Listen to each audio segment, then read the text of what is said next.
this lecture, we are going to talk about the female reproductive organ of a flower, that is gynoecium, right, or pistil or carpel. We know that flower is a reproductive organ. Flower contains 4 whorls. The outer whorl, what is it called? Calyx. The second whorl, corolla. The third whorl, androecium, in which stamens are placed. The fourth whorl is gynoecium, in which carpels or pistils are placed. So, today's topic is 2.2.2 in NCERT. It is pistil, right? 2.2.2 it is. NCERT says it is the pistil, right? It contains ovule. Ovule is called megasporangium. I'm just writing the side heading.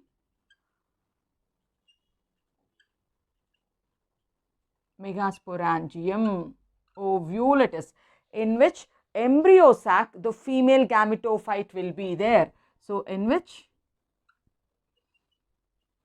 embryo sac is there, right? So, let us see how far we can complete this topic in this session, or we can continue in the next class also. Now, what is this? As I told you, like the outermost whorl of the flower goes with calyx. In calyx, sepals will be there. The second whorl, the attractive one, is called as corolla, in which petals are there. Now, the third whorl is called as androecium. In androecium, the male reproductive organ, stamens will be there. And the innermost whorl is called gynoecium, in which the carpel or pistil ovules are there. This is what we need to talk about. Gynoecium, which contains carpel, which is nothing but pistil. So, I think you understood now. We are going to talk about this innermost whorl, right? So, what can we write? Gynoecium. What is gynoecium? It's the innermost whorl of the flower. So, gynoecium is the innermost whorl of the flower. Now, when stamens are representing the male reproductive parts, gynoecium or pistil will represent the female reproductive organ. So, we can tell that gynoecium is a whorl in which the female reproductive organ is there. Gynoecium is the innermost whorl. Gynoecium consists of carpel. Carpel is also called pistil. Now, what is this carpel or pistil? It is the female reproductive organ of a flower. So, pistil, for female we use this symbol. It is the female reproductive organ of the flower. Pistil or gynoecium represents the female reproductive organ of the flower. Now, what is flower? Flower is a condensed stem. What are all the appendages like sepals, petals, this androecium, gynoecium, all these are modified leaves. That means carpel is also modified leaf, right? Carpel or pistil is also modified leaf. Since flower is a condensed shoot, so what is carpel? Carpel is nothing but a modified leaf. So, that means the carpel is equivalent to, can I use a word called megasporophyll for carpel then? So, I am using a word called megasporophyll. Phylla means leaf. Sporo means it produces megaspores, right? Now, we will see megasporogenesis. It produces spores and the spores are big. So, they are female, they are big because they store food materials.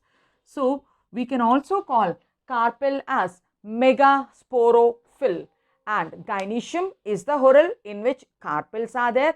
Carpel or pistil, it is the female reproductive organ. This carpel or pistil can be one inside or it can be many. Carpels can be one to many. Carpels in a flower.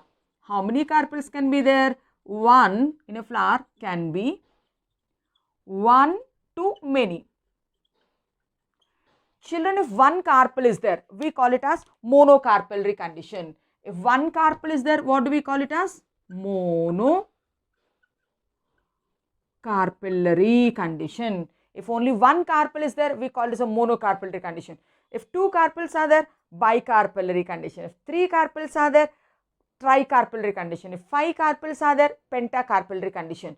Now, if one carpel is there, monocarpellary condition. If many are there, we call it as multicarpellary condition. If many carpels are there, what do we call it as? Multicarpellary condition. Now, the point here is, if many carpels are there, are all the carpels fused or they are separate? If they are fused, we are going to tell syncarpus. If each carpel is separate from the other, we are going to use a word called apocarpus. In multicarpellary, again we can tell if the carpels are fused, then we call it as syncarpus condition. If the carpels are free, means if they are separate from each other, then we are going to use a word called apocarpus condition. If one carpel, no question, only one is there, that is static like this. If two are there, three are there, many are there, are they separate from each other or are they fused with each other? If they are fused, use a word called syncarpus. If they are separate, then use a word called apocarpus. For syncarpus, we can take down the examples. What examples we will take? In NCERT for syncarpus condition, they have given Papaver somnifera, poppy plant as an example. Papaver somnifera means it is poppy plant. This is one example they have given for syncarpus. We can also write for syncarpus condition in 11th standard morphology chapter, we studied Solanaceae, Brassicaceae, Liliaceae, all are multicarpellary syncarpus only. All the members of Solanaceae are multicarpellary syncarpus and all the members of Brassicaceae, members of Liliaceae are syncarpus, right? So, Liliaceae is tricarpellary syncarpus, Brassicaceae is bicarpellary syncarpus, like that we go. Solanaceae is also bicarpellary syncarpus. Now, coming to apocarpus condition means many carpels are there, each carpel is well separated from other. Examples we can take rose, michaelia, magnolia, lotus we can go. Examples for apocarpus are, we can take rose as an example, we can take lotus as an example. Michaelia, this is an example what they have given in NCERT, and magnolia. In NCERT, for syncarpus they have given Papaver somnifera, for apocarpus they have given Michaelia or magnolia as an example. If you want to see the pictures, for syncarpus condition, they have given the picture in this way.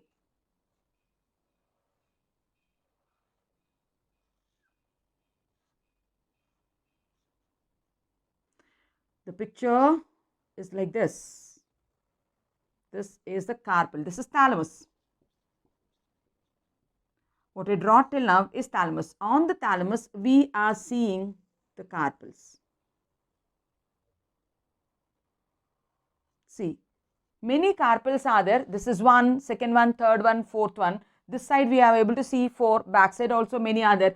All these carpels are joined, right? So, they are joined to make a common cup shaped structure. So, this is an example. This is an example for syncarpus. Now, for apocarpus, if we have to draw, we can draw this way. I am drawing it here.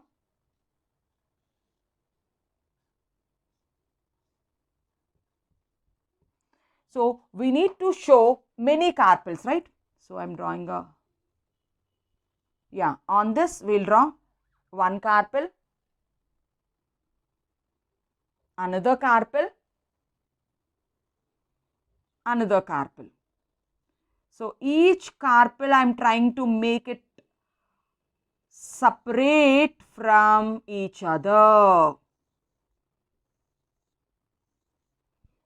So, I drawed 1, 2, 3, 4, 5, 6, 7, 8, 9, 10, 11, 12. 12 carpels are well separated from each other. This is Michaelia apocarpus condition and this is Papaver syncarpus condition. So, these pictures you can see it in NCERT. So, let us revise and then take a screenshot, then we can go to the next board. So, we are talking about 2.2.2, the pistil. So, pistil, what it is? Pistil, it is a part of gynoecium. What is gynoecium then? Gynoecium is the innermost whorl. Here I draw 4 floral whorls. Outer one is called calyx. Second one is called corolla. Third one is called andrecium. Fourth whorl is gynoecium. So gynoecium, which is the innermost whorl, what does it contain? It contains the female reproductive organ, which is called pistil or carpel, which is the female reproductive organ of the flower. Now, flower is a modified shoot. Then all the appendages on the flower are modified leaves. Phylla means leaf. The leaf which produces megaspores is called as megasporophyll. Now, carpel in a flower can be one or can be many.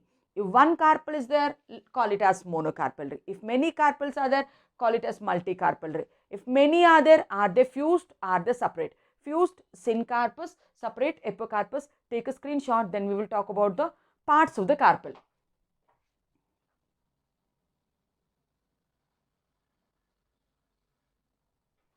Right. Now, can we talk about the parts of the carpel? Carpel or pistil contains 3 parts. The first part where the pollen grain comes and lands is called stigma. Then the second part through which the pollen tube enters inside a hollow structure is called style.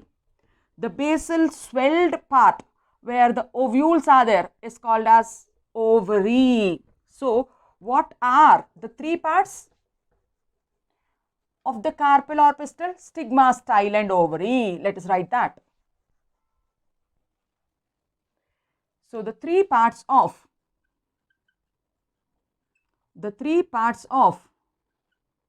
pistil are, what are the 3 parts? So, one we are telling it is stigma, the other one we are telling it is style, and the third one is ovary. If we have to draw it and see, this is the thalamus. On the thalamus, ovary, style,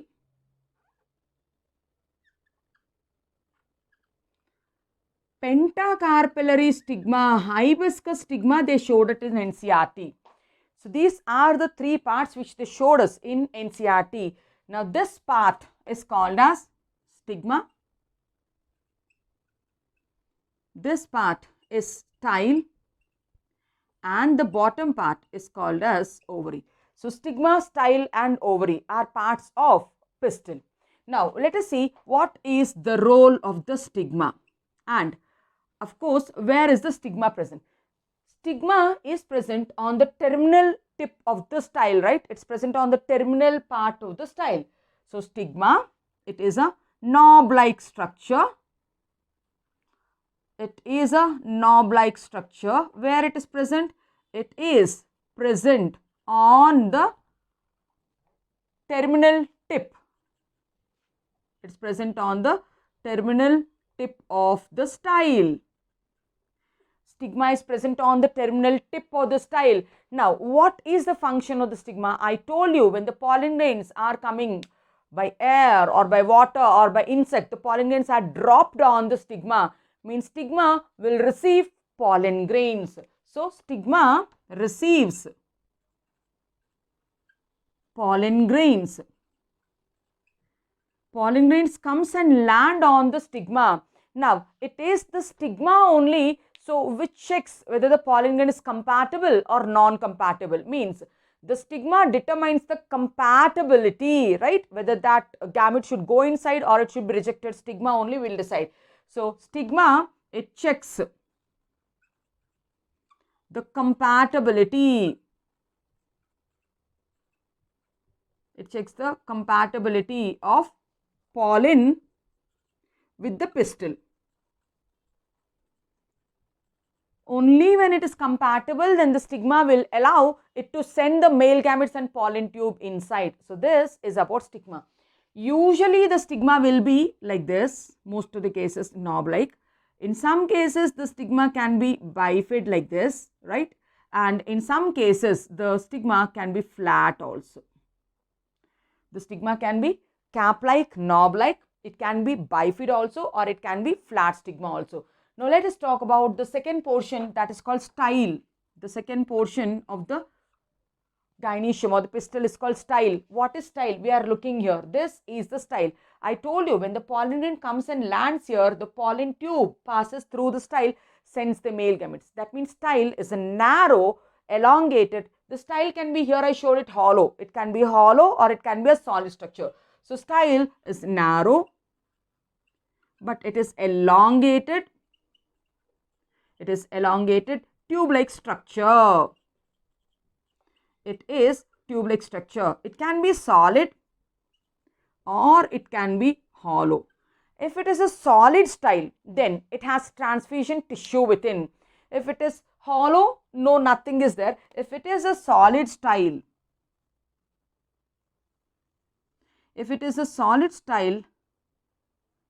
then it has this tissue. What is this tissue called?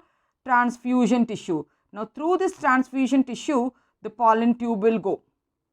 This is a solid style and this is a hollow style. Now, what the style will do? It helps the pollen tube to pass through. So, if I drop a pollen grain here and if it is making a pollen tube, now through this the pollen tube descends, which is carrying the male gametes. So, style allows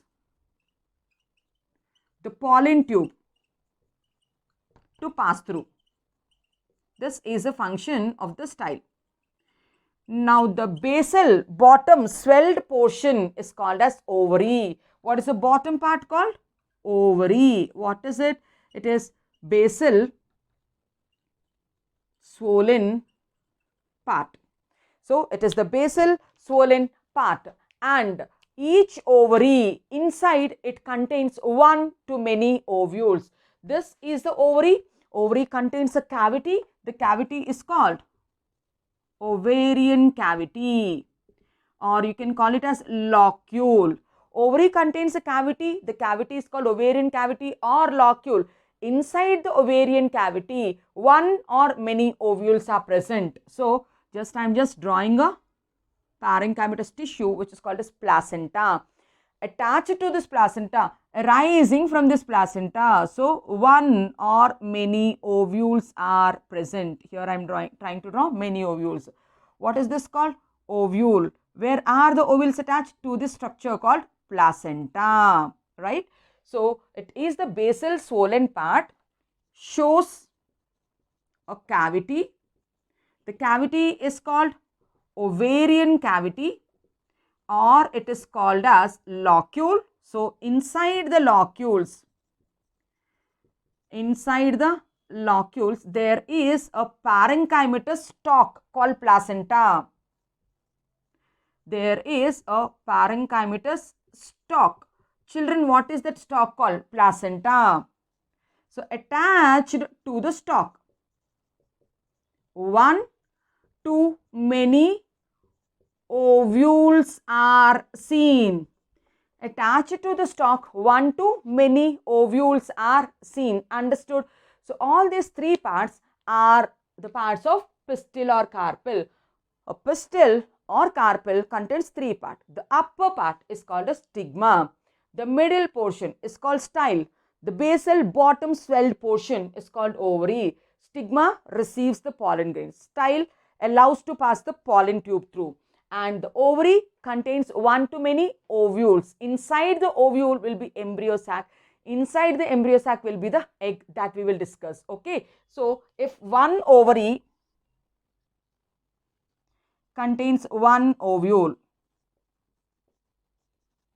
let us see some examples where one ovary contains one ovule.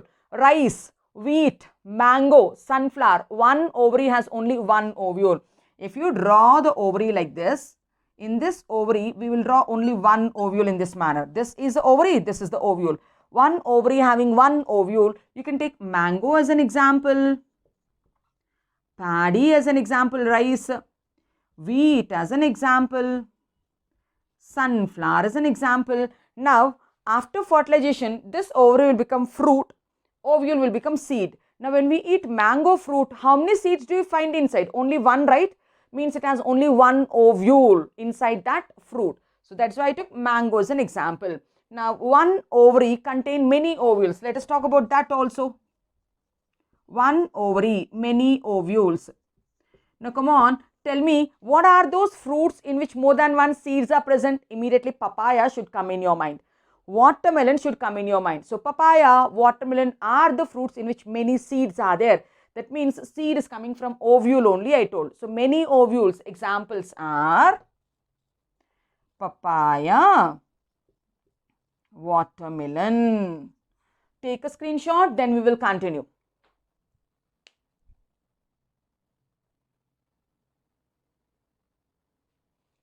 Yes, so we finished about the pistil, stigma, style, ovary. Now let us talk. Our side heading is pistil.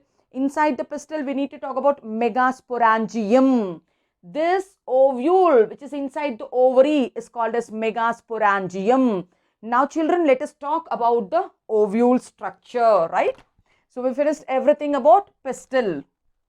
Now let's go to the next one, which is there, the heading, that is megasporangium.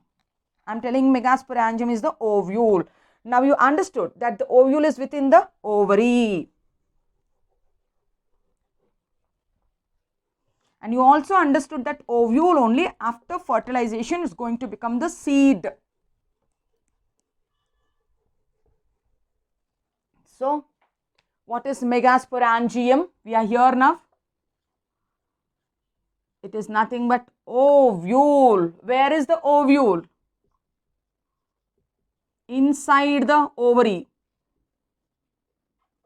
The ovules are enclosed inside the ovary in angiosperms. That's why we tell the seeds are not naked. The seeds are enclosed within the fruits. Now, ovule, where is it present? It develops from the placenta of the ovary. So, if we have to write down the points, ovule, it develops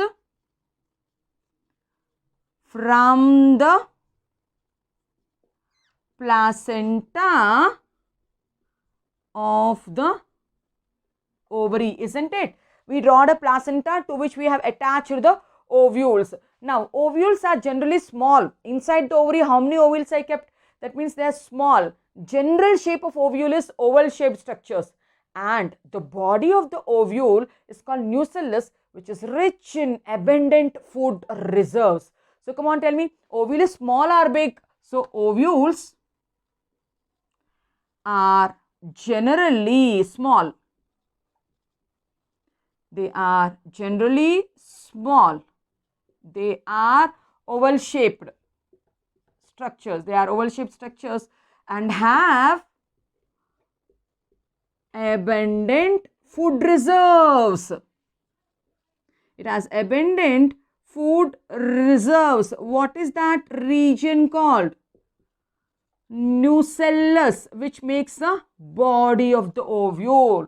Which makes the body of the ovule. That's called as nucellus, right? If we have to see the picture of the ovule, we'll try to draw the ovule. I'm telling that this is the nucellus. This is the nucellus, the body of the ovule, which is rich with nutritive tissue. It is rich with nutritive tissue. Then this nucellus in angiosperms, flowering plants, is enclosed by protective coverings. The protective coverings are called integument. So, let me cover it then. One integument, right? So, this is integument. Let me do one more integument also. So, this is the outer integument then.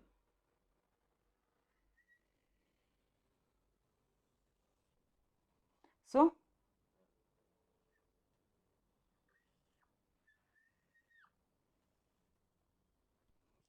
we draw two integuments, right? We draw two integuments. What is this integument called? I told it is outer integument, and this one, the inner one, will be called as inner integument. And this, I told, is the body which is called as nucellus. This is called nucellus, and the body is attached to the stalk. This is the stalk. This is placenta, okay? From the placenta only ovule has developed. What is this structure called? placenta. From the placenta only ovule has developed. The stalk of the ovule, this is the stalk of the ovule. The stalk of the ovule is called funicle. What is funicle? Funicle is the stalk of the ovule, right? And what is this? This is the body of the ovule. Funicle is joined to the body of the ovule at this point. Now this is the junction. What is this? This is the junction where body is attached to the funicle. This junction is called as hilum. Hilum is the junction between the body and the funicle. What is hilum? Hilum is the junction between the body and the funicle. A junction between the body and the funicle. Now, this question only has been asked in NEET 2020. They asked, the stalk of the ovule funicle fuses to the body at.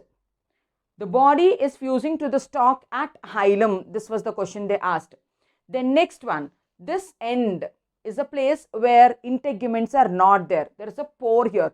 This region where integuments are not there is called micropylar region. Micropyle, or we can call micropylar end. The region where the ovule is not covered by integuments is called micropylar end. Opposite to the micropylar end, this end is called callosal end. What is this end called? This is callosal end and this is micropylar end. Callosal end represents the basal portion, micropylar end represents the apical portion. So, callosal end represents the basal part of ovule, whereas micropylar end represents the apex of the ovule. It represents the apex of the ovule. So, in NCERT, the picture is reversed because they tried to show the micropylar end towards the apex and callosal end towards the bottom. But when we make a cross section of the ovary and we see, it will be in this manner. The ovule will be in this manner. So, it's we can draw like this also. We can make that representation also. There is no mistake in that. Okay. Now, we have seen callosal end. We have seen micropylar end. We discussed about the integuments. We have seen the nucellus. We wrote here, nucellus is the body. Nucellus contains abundant reserve food materials. Inside the nucellus, embryo sac will develop. Megasporogenesis, then you will understand how is the embryo sac formed. Just now, I will draw the embryo sac within. Inside the nucellus is the embryo sac. Inside the nucellus, what is this structure called? This is called embryo sac. Now, embryo sac in angiosperms contains 3 cells towards the callosal end, 3 cells towards the micropylar end, and 2 nuclei are present in this large central cell, right? So, this is an embryo sac. In the embryo sac, these 3 cells are called antipodals, and this is called the large central cell. And these 2 peripheral cells which are having finger-like projections are called synergids. These are called synergids, and this is called egg. This is called egg. All these antipodals, large central cell, egg, synergids are part of embryo sac. All these 4 are part of.